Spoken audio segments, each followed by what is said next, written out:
Hello, brothers and sisters. My name is Richard Koritz, and I'm proud to be the co-host of this "You Gotta Laugh to Keep from Crying" situation that we're in, and that is the name of our show. And we're in that situation together, and I'm happy about one part of it, and that is that I'm here with my brother, O.W. Sweeney. My brother, how you feeling this gorgeous day? This gorgeous day. Yeah, well, it's good to see you, as always, Yes. Brother Sweeney. And unfortunately, there's an awful lot for us to cry about or laugh about if we can, Yeah. where we can, and especially if we can get some victories against our oppressor. That would be something to celebrate. Yes, it So would. today, We're still brought to you by the North Carolina right, Triad oh yeah, wow, Jobs with Justice, where you can reach us at 336-272-2758. And thanks for saying the beginning of it, because I seem like I was at a loss for words. I understand, but that's what we're here, to keep each other in line, Okay, if it's possible. right. As long as the line is a line of struggle against the oppressor, Yes. that's the main thing. The fight continue. Yes, it does. And, you know, as you and I were talking right before the show, it's very hard for me to go through one of our shows now, unless we were having one of our guests and their issues, to go through one of our shows without addressing the slaughter of the Palestinian people that's taking place. On It's all over the news. It's all over the news. Yes, except making that the Palestinian the bad guy instead of making Palestinian the good guys. the good guys, the and ones the who's offended. and the ones that The victim, and yes. the victims, right? Yes. And that trick bag is brought to us by the United States Empire, which has backed the Israeli settler regime and the bloody Netanyahu regime with the maximum support of weapons and who knows what else that they're doing. And of course, Biden and Blinken speak with forked tongue. And so, Yes. the average person in the U.S. really, I believe, thinks that the United States government has been hard at work throughout these 100 days or more now of this slaughter of the Palestinian people in Gaza, hard at work to try to get a ceasefire, hard at work trying to get relief for the people of Gaza, the 2.3 million people of Gaza. And you know what really kills me? Sometimes you hear people talking about, well, Biden ain't got control of Netanyahu. Yeah. And I look and I say, well, if he ain't got control of Netanyahu, then Netanyahu got control of him, because he giving Netanyahu all them weapons to do what he don't want him to do, which somehow sounds to me as I need to be in a mental institution, or people who listen and believe that stuff should be in a mental institution. Yeah. I mean, because That's well put. you can't tell a man, don't do this here, and supply him the weapons to do what he's doing. And you got to, and you really got to look at this here kind of strange. As we were talking before, Hitler sent the Jewish people into a shower, Right. and yet they was being gassed to death. Netanyahu told the Palestinians to go south, Yes. so you won't be in trouble, but yet he's murdering them. And following themselves. That's right. Yeah. That's So, right. and the latest on that, and I think that's an apt comparison that you made. And the latest is that Israeli tanks and troops moved into the southern city of Khan Yunis, Gaza's second largest city, and also into a nearby coastal area called Mawasi, at which even the Associated Press people, who worked mainly for the U.S. Empire, admitted had previously been declared a safe zone for Palestinians by the bloody Israeli settler regime. So you're saying they were safe to be murdered? Yeah, well, they were sent there to make Safe it to be easier. murdered. No, yeah, well, that's a way of putting it. But I think that we and our fellow, especially our fellow citizens, but our fellow residents of the United States in general, we do have a responsibility to try to take every opportunity to oppose the U.S. imperialist, the U.S. empire-backed Israeli war against the people of Palestine. Because it's so clear, it's clear even from this example we just gave today. Yeah. You mean like they tell they don't want to expand the war, but they bombing in Yemen and Iran, but they don't want to expand the war, mind you. Right. Going bombing other sovereign nations. Right. Exactly. But what this shows, and this whole question about the Israeli regime telling the people of Gaza that you need to move south and all, and then bombing the south just as hard and sending in the occupation indiscriminately. Right. And that this is not anything short of a genocidal war, an ethnic cleansing by the U.S.-backed, the Biden-backed Israeli settler regime. My tax dollars. Yeah, and mine. Okay. Yeah, and we are responsible. We, in that sense, and our viewers have a responsibility. So I appreciate you, not allowing me, but cooperating with me in raising this issue at every show until that we can try to get our this. aim of the show is to have our audience to think for themselves and not listen to the propaganda that they hear on the major newswork. Right. So if we don't speak about it on this here show, then we're not doing what we want them to do, giving them information so they can think for themselves. Okay. And I'll say that more than that the responsibility of the people of the United States, because Biden, from day one, fully committed the U.S. to backing Israel's settler regime in this onslaught against the people of Palestine. Invader regimes would be a better from day one. From day one. And that reminds me of one thing that Trump is running on, that he's only going to be a dictator on day one. Yeah. And we can see because Netanyahu is like a junior Trump. Yes. He and Trump are there because in public office because they don't want to be put in because too prison. many people like to back hate mongers. Yeah, and the idea that might makes right. Yeah, and yes. so I think we've maybe said enough about this for today's show, because I wanted to talk about the, and I think you do as well, how character assassination is used by the fascistic Trump forces within the United States, just like the character assassination of people in the global community, and especially global leaders, like somebody that you and I both admire a great deal, Fidel Castro. Yes.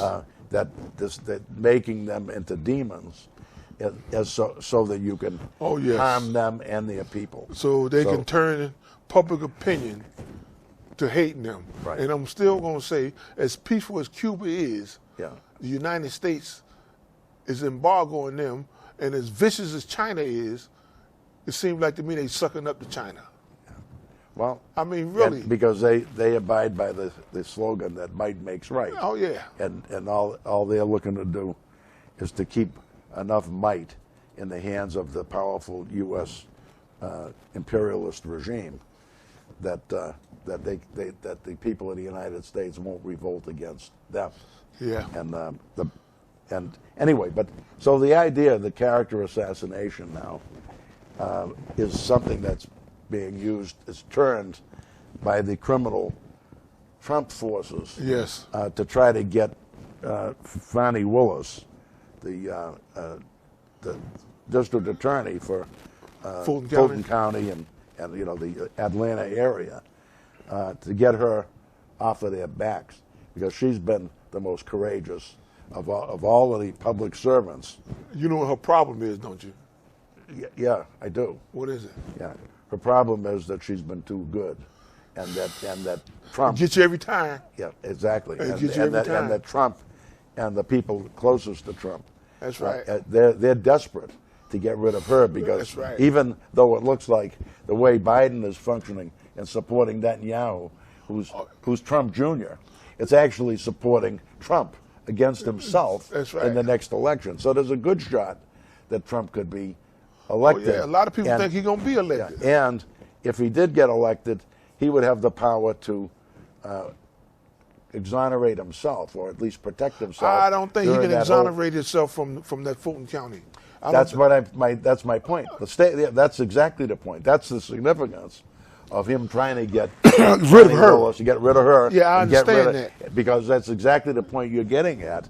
Is he can't get rid of states. If he's convicted in a state court in Georgia, he'll go to prison in Georgia. That's right. And the seriousness that she's pursued this, and I want our viewers to understand what a dedicated public servant she is. She is. Whoever she's dating or not dating. Okay, doesn't make any difference. Right. And that the money that's been spent, even paying the man that she's allegedly having the affair with, that's right, he's done a great job as part of the group, the whole team under her leadership of nailing the Trump forces. And then 4 of them have already admitted their guilt, and more of them will turn. That's right. But before they get to the so case. What the Trump organization or lawyers are trying to do is make a mountain out of a molehill.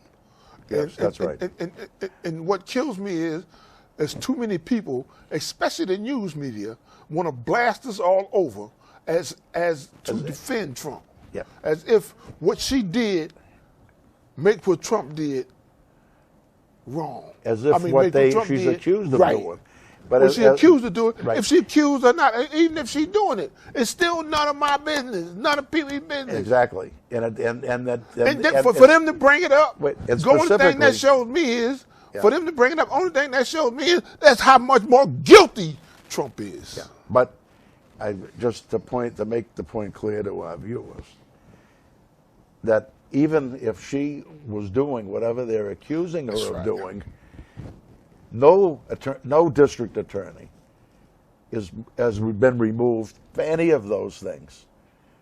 That any of those things, even if, as you said, even if she is involved with somebody that may be inappropriate, but as you said, it's not our business. That's right. That's not our business. But she is. The reason she's under attack is because she's taking care of the people's business. And the people's business. That's the price she's paying for being good. Exactly. And great at her job. Right. And not only those things, but the kind of person who on day, using the words day one again, on day one when she heard about Georgia Secretary of State Raffensperger's phone call with Trump, or rather, more accurately, Trump and his teams ganging up on Georgia Secretary of State Raffensperger, their fellow Republican. And when she heard blatantly Trump trying to fix the Georgia election, that's right, as a Georgia citizen, she started from that day one to build this case against Trump. Unlike Biden and Garland at the federal level, who only, in my view, began to take up action against Trump after the courageous House January 6th committee under Benny Thompson, Mississippi congressman, and a Democrat, and Cheney, the Wyoming Republican, and those courageous people. It was only then that Biden and Garland ended up beginning those charges, which is the main reason that Trump is now in this strong position in the Republican primaries. No, I think Trump is in this position because you have a lot of citizens of the United States of America believe that he would be good for this country. And what they don't know, they say, some of them say that when he said from day one that he was joking. Why would a man in his position with that kind of power would say something like that as a joke? It does not make sense to me to be in a position running for the presidency of the United States saying you're going to do something from people from day one, only on day one. It doesn't make any sense unless he mean it. Right. Well, I don't think he was joking. Yeah, and we already know from the way he done treated Mike Pence that he's a vindictive person. And they'll stop at nothing. That's right. To retain power. And I'm only quoting one person that he done struck down. Right. And Mike Pence had his head so far up Trump's butt, Trump couldn't wipe unless he got permission from Donald Trump. But yet, when he didn't do what he wanted to do, he turned on him viciously. Yeah, he called for him to be executed. And then this man gonna stand up there and say, I'm only gonna do it from day one, and you think that's a joke? Yeah. Well, I don't think so. I'm going to tell you why I don't think so. And that is that Hitler went to the chancellor in 1933. He went to the president of Germany, von Hindenburg, and Hitler had just become chancellor a month or so earlier. After Hitler and the Nazis themselves burned down the German parliament building, the Reichstag building, they try to blame the communists for it. And even though the communist leader, the Bulgarian communist leader, Georgy Dimitrov, in the Nazis' own court, exposed the lie. It took the time of the trial before he got the chance to expose it to the German people. That's how courageous he was, right? Yes. So in that time, this is the thing about one day, the Nazis from von Hindenburg, the president of Germany, gave Hitler absolute power, and Hitler then unleashed the Nazis, and they were in absolute power. By the time the Reichstag trial was shown, it was too late. That's exactly what you said. So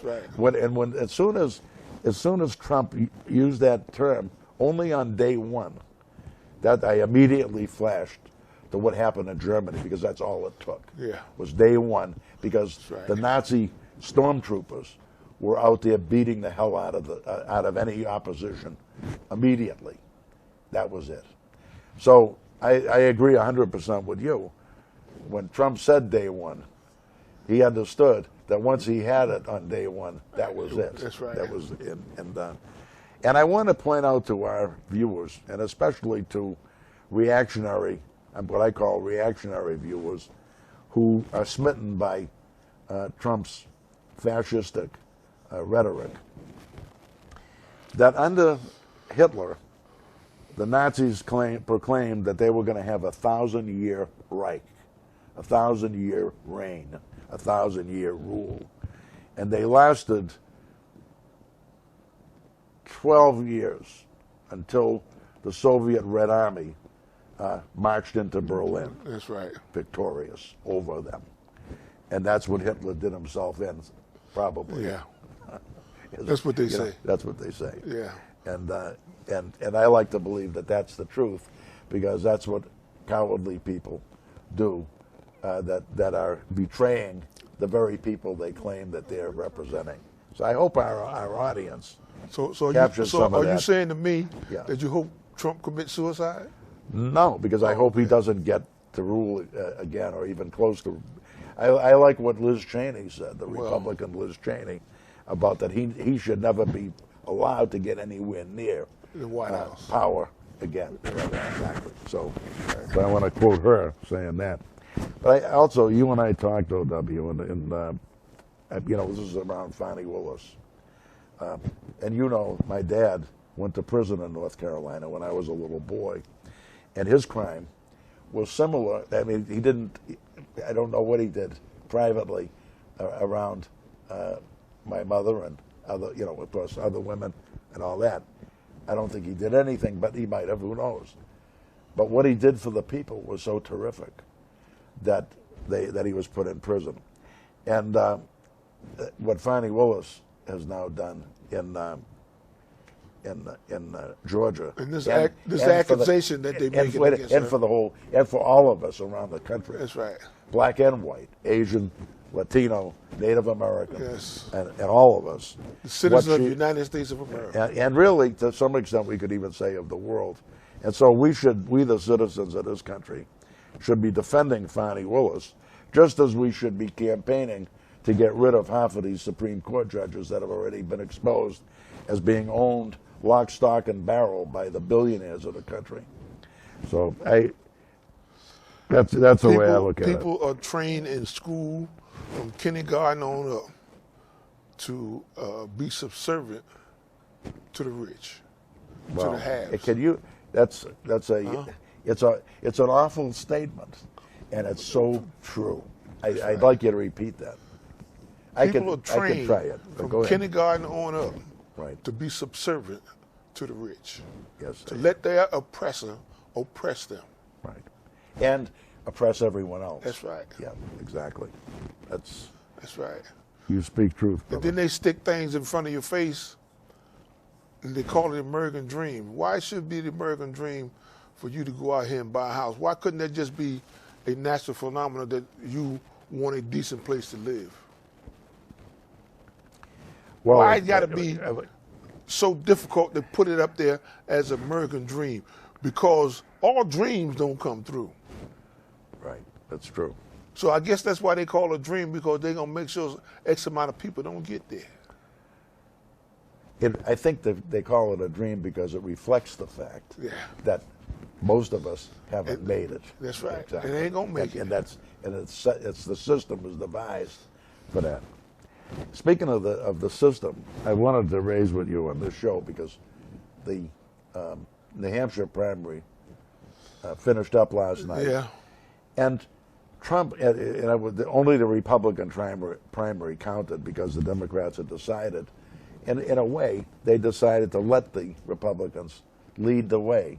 They determined that by whatever deals they made so that South Carolina would end up as the first official primary that the Democrats will count.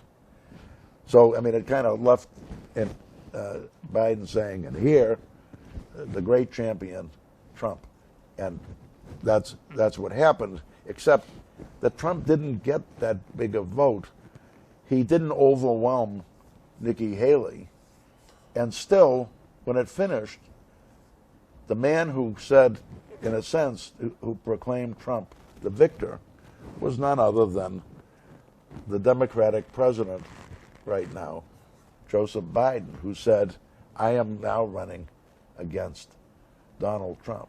And things haven't been decided yet. Absolutely. So, in a way, Biden was taking the Republican primary season away from the Republican voters and declaring, I want to run against Trump. I don't want to run against anybody else. Well, they say the polls, and I'm always leery of polls, right? Because I don't know the question they ask and which way they ask the question. Exactly. And that's very important, what question they ask and which way they ask it to get a true answer to the poll. Right. And they say that the poll, Nikki Haley against Trump. Against Biden. Yeah, against Biden is a wide margin how she'll beat him. And she's running around talking about don't vote for Biden and don't vote for Trump. They're too old. Right. All right? And she said, I don't want Kamala Harris as a president. Right. Well, that's where her white supremacy came. That's right. Her pushing that white supremacy button. That's right. So yeah. Trying to put Kamala Harris down. Right. Because she said Biden's gonna die in office. Yeah. He might. Yeah. And yet he might live to be 110. Yeah. Right. The people don't know. Right. They just feed this here propaganda to you and don't let you think for yourself. Right. But, And what is Kamala Harris going to do as president that Donald Trump haven't done as president?